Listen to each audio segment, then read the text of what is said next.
Hi, I'm Laura. I've lost so much time to insecurity.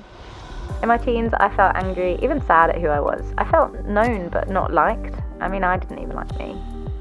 I grew up around church, and I believed God was real, even prayed, but I didn't think He liked me very much either. Uni was a space to explore, to change who I was without being labelled, and it was fun, but I didn't feel like I belonged. So when a friend invited me to church, I figured I had nothing to lose, and I went and left in tears.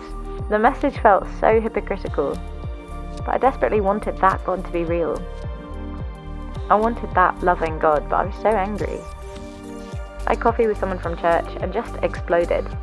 All my anger, all my questions out in the open for the first time in my life. She didn't argue or correct. She just met me with kindness and patience and invited me to see what Jesus actually had to say.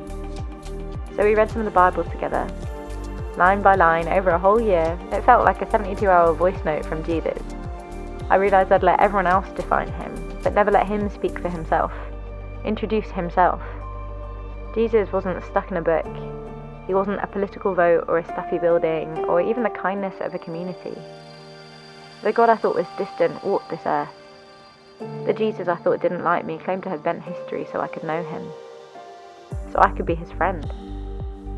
Our world measures us. We measure ourselves, but with Jesus it's not about that. So often I've let feelings of insecurity or doubt rule over truth, but the more I read, the more I realised that Jesus says He is the truth and the way and the life. And that truth of who He is has given me a sense of belonging and a home where I am loved and accepted.